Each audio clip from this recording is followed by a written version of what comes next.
Muy buenos días. Gracias por recibirnos en sus hogares.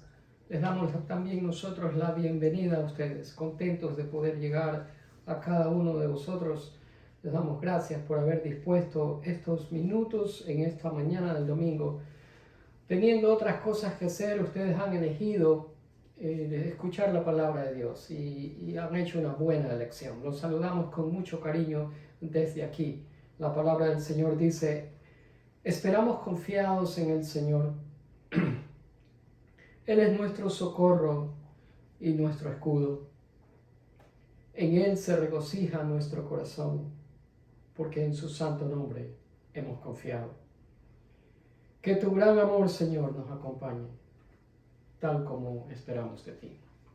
Bendito Padre Celestial, confiados, esperamos el socorro que viene de ti, porque tú has prometido en tu palabra ser nuestro escudo y nuestro refugio.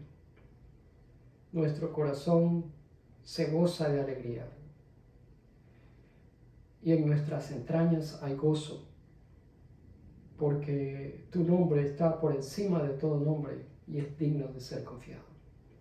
Gracias por tu gran amor, amor incondicional y eterno, que está siempre con nosotros. Tal como lo dices, así es. Dirígenos en la exposición de tu palabra y haz que este mensaje reanime, motive, de ánimo, mi Dios, a toda persona que lo escuche. En el nombre de Jesús te damos gracias por tu palabra. Amén. Amén. Gracias una vez más por estar aquí. Vamos a abrir las Biblias en Primera de Samuel. Antiguo Testamento, Primera de Samuel, y vamos a ir al capítulo 22, solamente 2 versículos.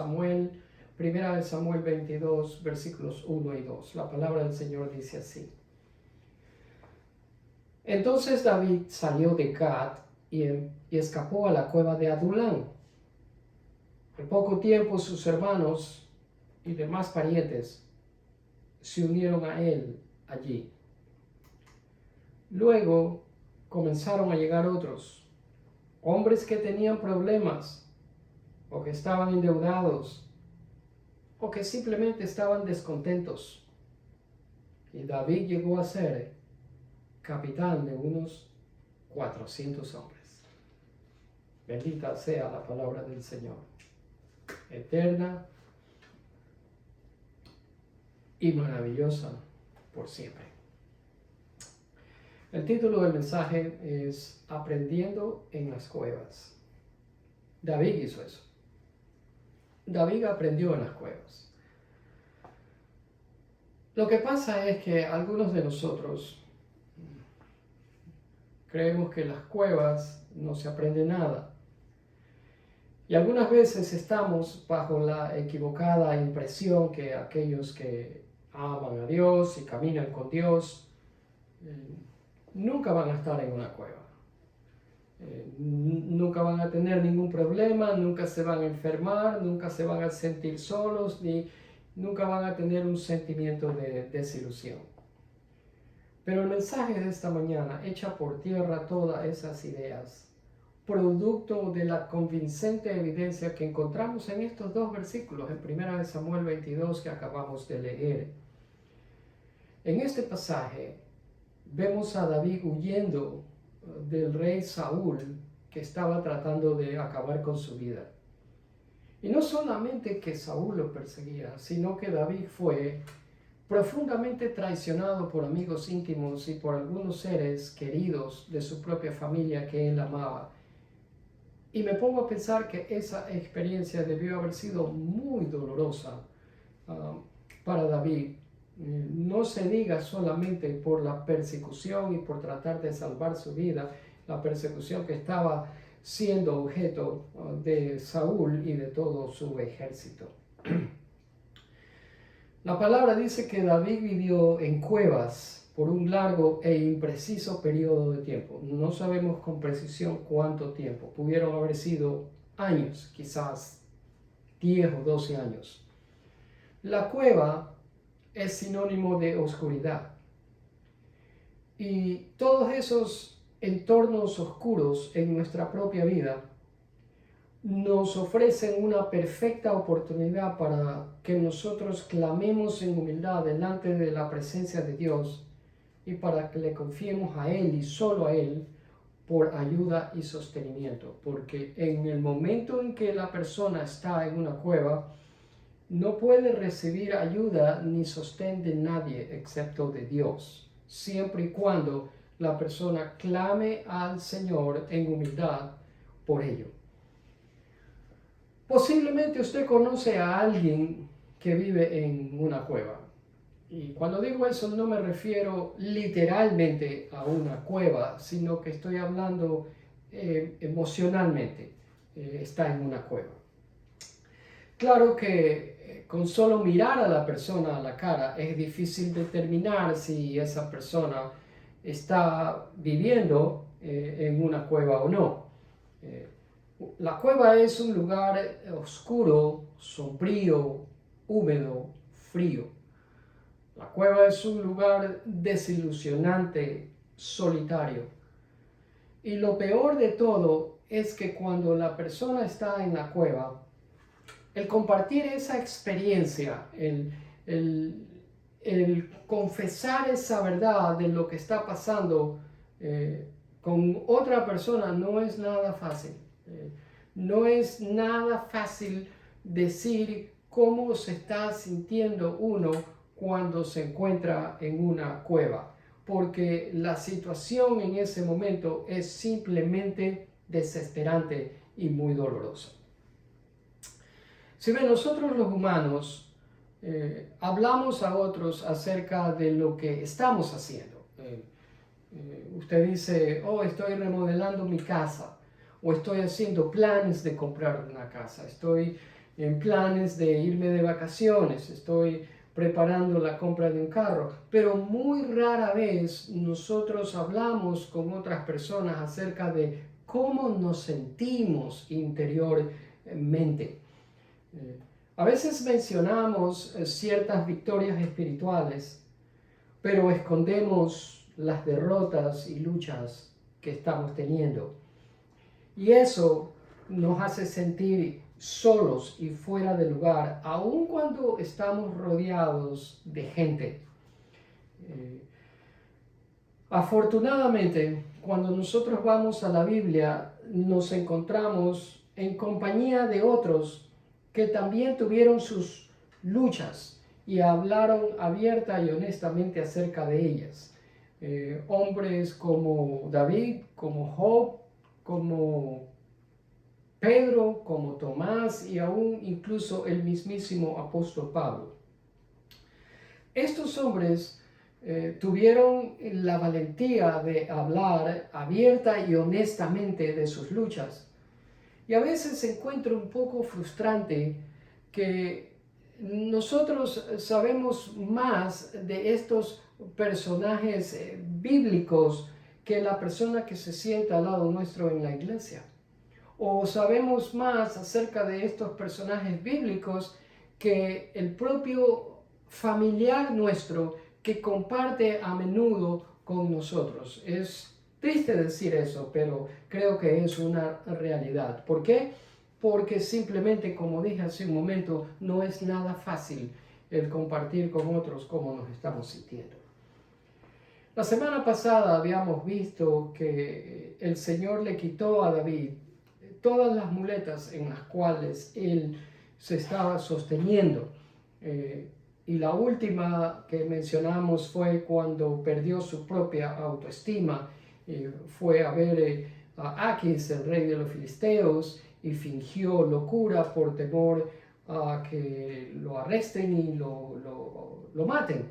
Tuvo miedo. Y fue precisamente después de ese incidente que David huyó a la cueva de Adulán, como leímos al principio. David estaba pasando, emocionalmente hablando, por el punto más bajo de su vida. Y quiero, mi amado amigo, hermano que me escucha, usted que es un creyente, quiero decirle que nunca se olvide que la vida cristiana no es un vivir en las nubes, en donde todo sale a pedir de boca siempre, y en donde su caminar es un caminar de rosas. La vida cristiana incluye cuevas. Y si usted está en este momento en una de ellas, le digo una cosa, todo es parte de un plan que es de Dios, que viene de su mano. Lo que quiero decirle es que la hechura suya, la hechura de un creyente bien parado, firme en su fe, es un asunto de toda la vida. Y Dios no se va a dar por vencido hasta que no haya cumplido su propósito en usted. Incluso si usted está en estos momentos en una cueva, lo que quiero decirle es que eso no significa que Dios ha terminado con usted, que lo ha desechado, que se ha olvidado, que ya no le escucha, que lo ha abandonado. No, es simplemente la cueva un instrumento en las manos de Dios para llevarlo al punto donde Él quiere llevarlo y para cumplir el propósito que Él tiene soberanamente para usted. Espero que me esté haciendo entender.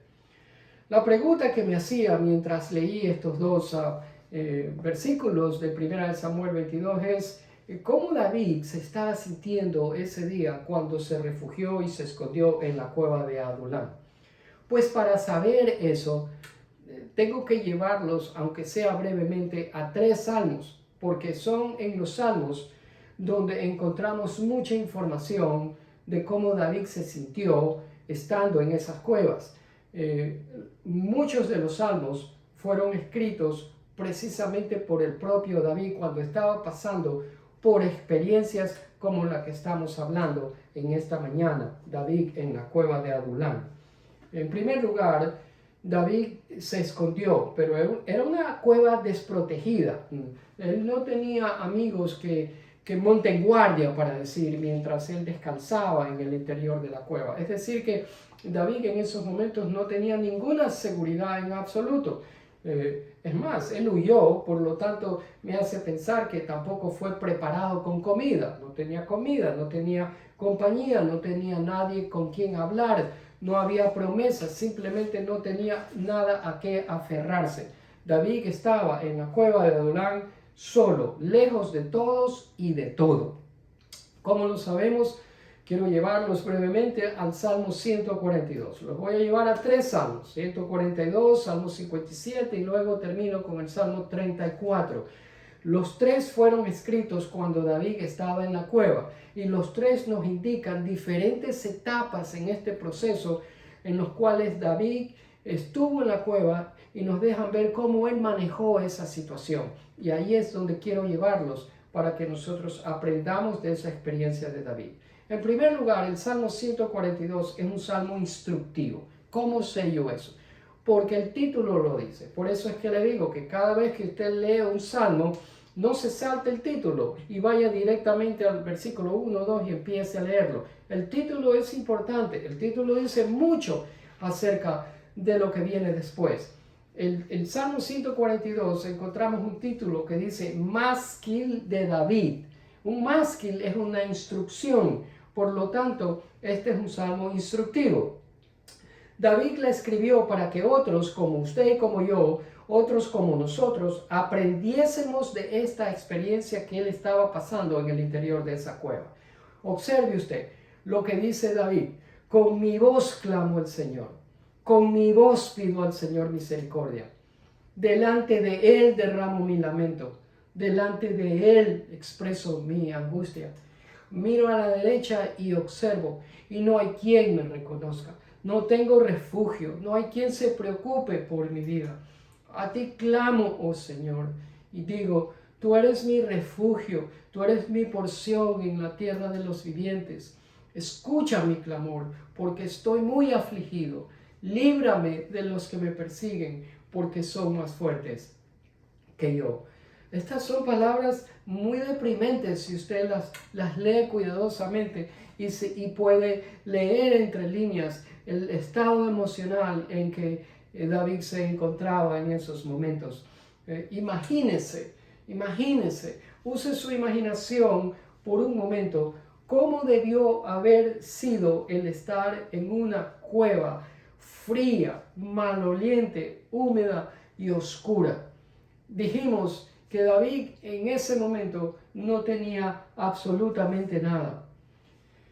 Y ya que usted y yo, mi amado amigo que me escucha, creemos en un Dios soberano, entonces vamos a estar convencidos. Si creemos que Dios es soberano, entonces vamos a estar convencidos que cuando Dios nos trae a este punto emocionalmente más bajo de nuestras vidas, que cuando Dios nos trae a la nada, es para redirigir nuestras vidas, no para terminarlas. ¿Me escuchó usted?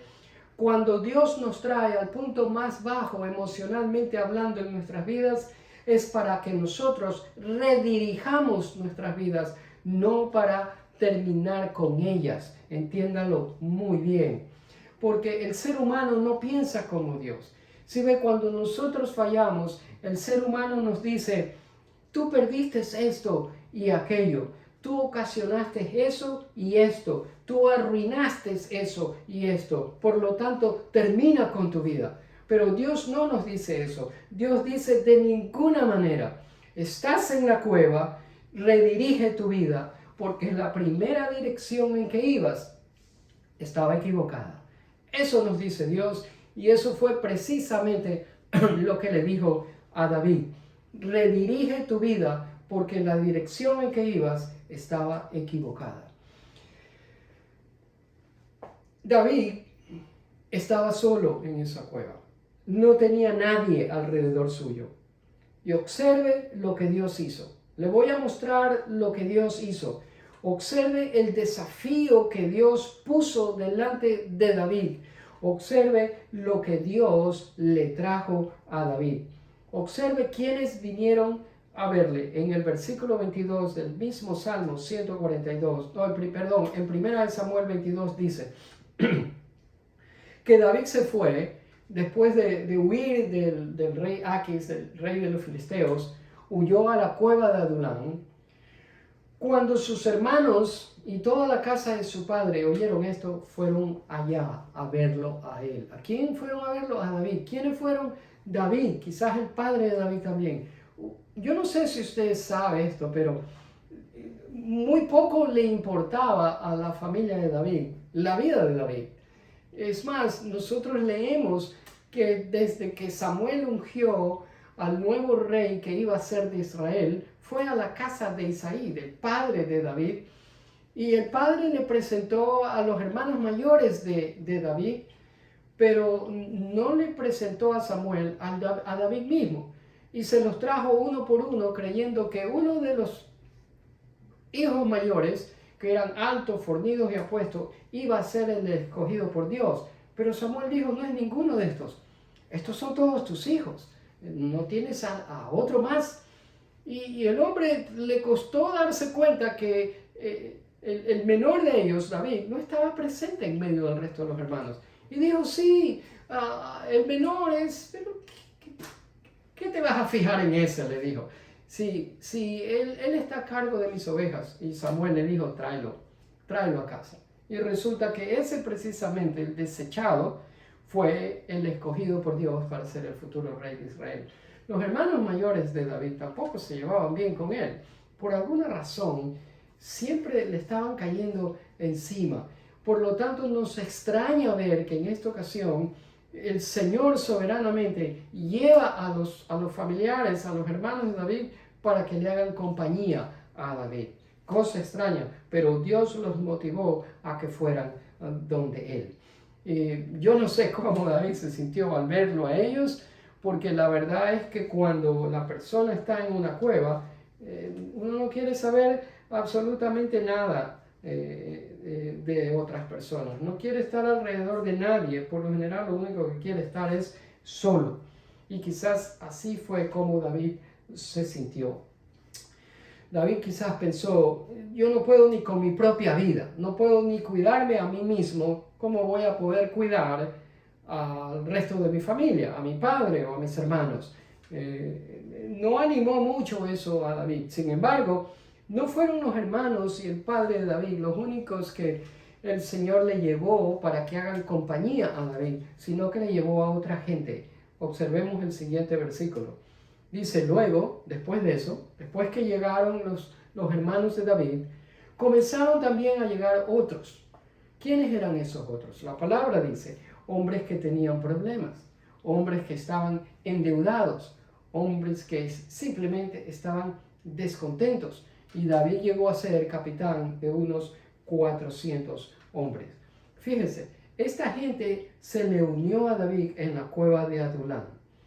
Gente que estaba bajo presión, gente que estaba en aflicción, en angustias, gente que tenía deudas y que no podía pagarlas, gente que estaba amargada, descontenta por haber sido usada, abusada y maltratada precisamente por el rey Saúl y todo su ejército.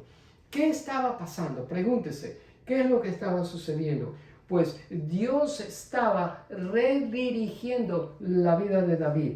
De cierto estaba en una cueva y de cierto se sentía emocionalmente miserable, y sus hermanos y cientos de hombres se unieron a él. La palabra dice 400, pero si usted lee el siguiente capítulo de 1 Samuel 23, dice que eran como 600 hombres. Eso es un número bien significativo. ¿Qué me dice esto? Que Dios puso delante de David un trabajo, un desafío para él. La cueva, sinónimo de soledad, sinónimo de dolor, sinónimo de aflicción, llegó a ser un lugar de entrenamiento para David, porque muchos de esos hombres se pusieron a las órdenes de David, y para que él sea el líder de ellos, para que él sea el capitán de ellos, para que él sea la persona que los liderara. Y muchos de esos hombres, bajo el entrenamiento de David, llegaron a ser expertos en las guerras, guerreros valientes y habilidosos. Y David los ayudó a estos hombres a reenfocarse en la medida que les dio instrucción y dirección. Tremendo trabajo que el Señor puso delante de David, y David lo hizo, redirigió, se reenfocó al darles una nueva dirección y propósito a la vida de toda esta gente. Pues bien, quiero llevarlos ahora al Salmo 57 para que nos continúen dando información y luz con respecto a David.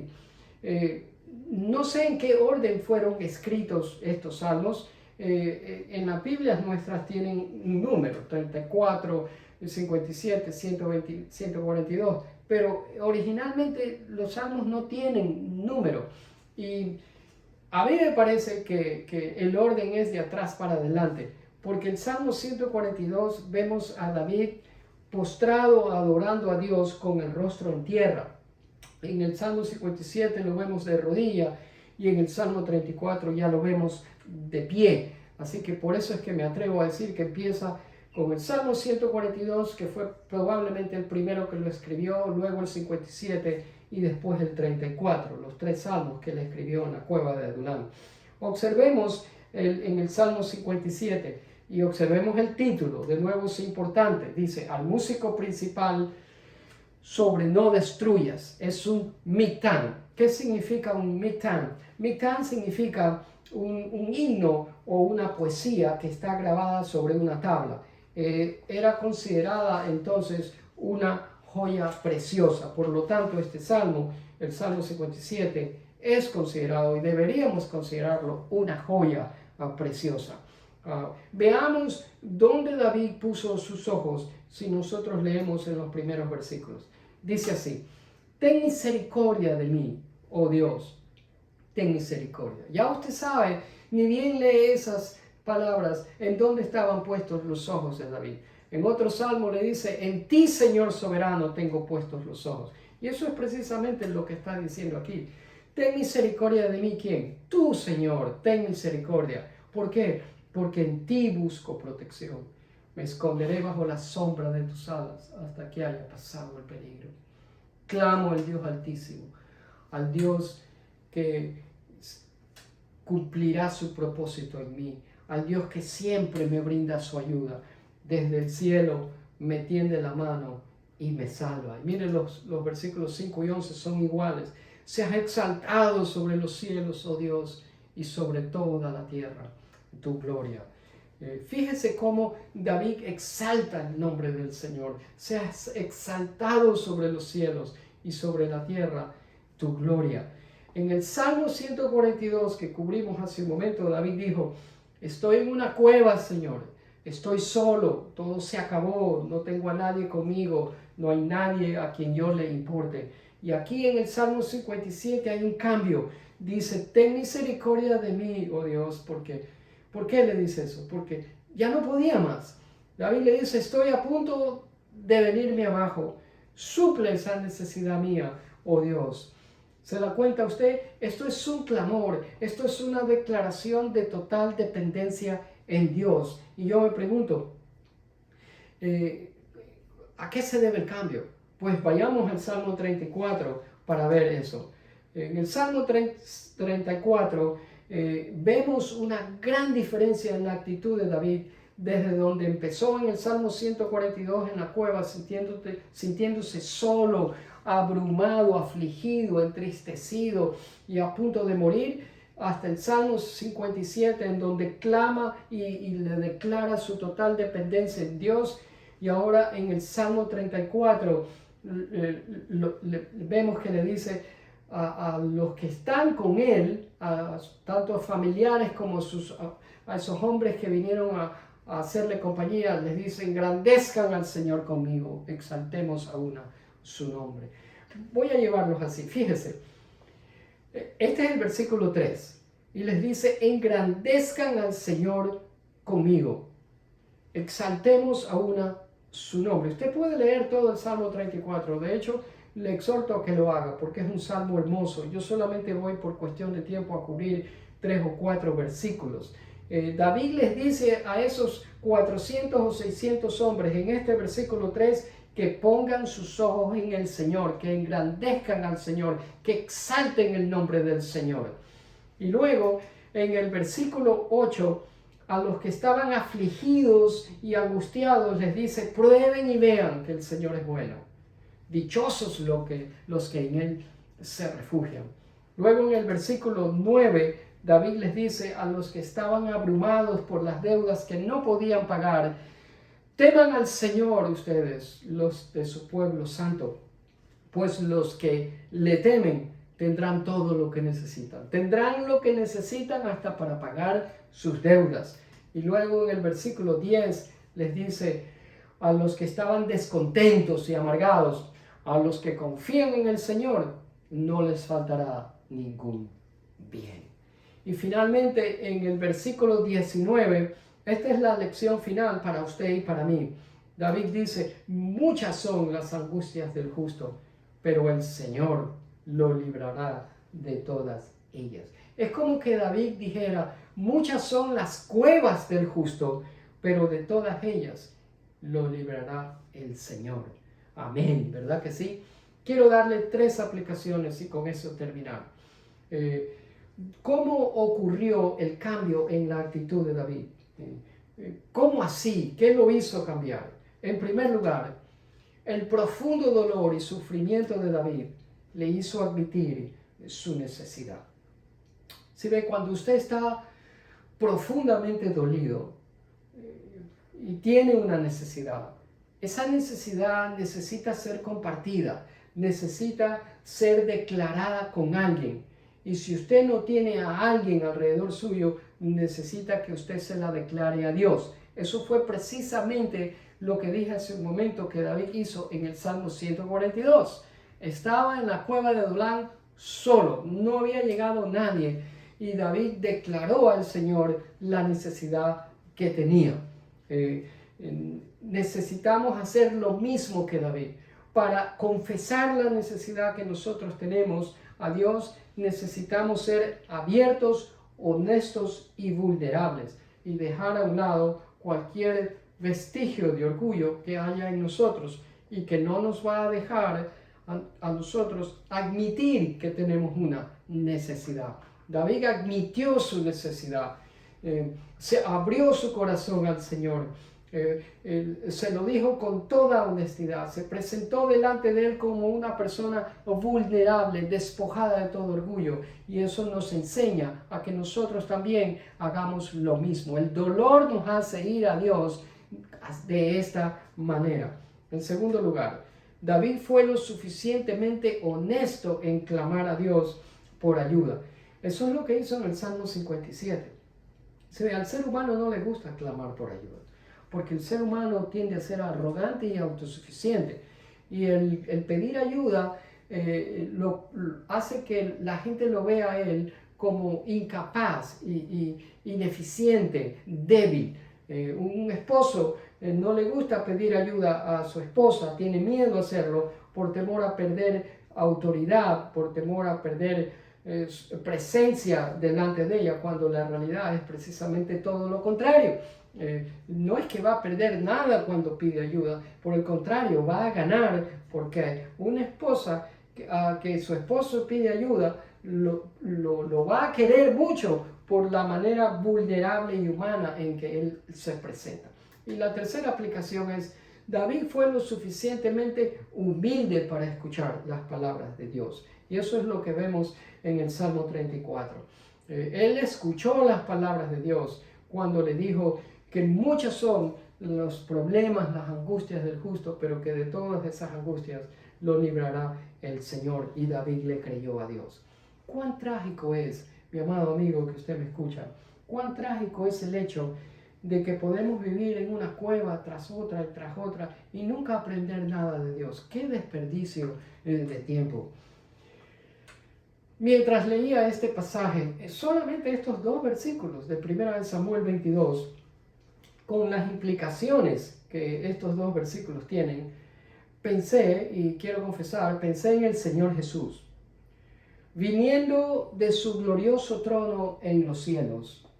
Vino el Señor, dejó atrás su gloria en los cielos, porque era Dios, y dejó su trono de gloria para venir a la tierra, encarnarse, tomar forma humana como usted y como yo, y aceptar a un grupo de descontentos y amargados y pecadores como usted y como yo y como todos nosotros. Dios no permita que bajo ningún concepto y en ningún momento nos olvidemos de la encarnación y de la crucifixión de nuestro Señor. Es más, Él mismo dijo cuando instituyó la Santa Cena que la observásemos en memoria de Él, que recordásemos su cuerpo y su sangre molido por nuestros pecados y que recordásemos el sacrificio de Él hasta que Él vuelva. Él nos dijo que lo que significa lo que el Señor Jesús nos dijo en esas palabras es que sigamos observando la cueva del sufrimiento en la cual Él estuvo. Habiendo dejado toda su gloria atrás, Dios a través de Jesús redirigió a toda la humanidad y nos reconcilió a sí mismo con el Padre. ¿Se da cuenta usted? A través de Jesús, Dios Padre redirigió la vida suya y la vida mía y de toda la humanidad y nos reconcilió con el Padre. Digno es el Cordero que fue inmolado, dice la palabra en el libro de Apocalipsis, y eso es precisamente verdad, que el Cordero de Dios, el Señor Jesucristo, que fue inmolado, que dio su vida por usted y por mí, sea digno de nosotros seguir, digno de obedecer y digno de caminar con Él y digno de creerle todas y cada una de sus promesas. Incline su rostro para orar.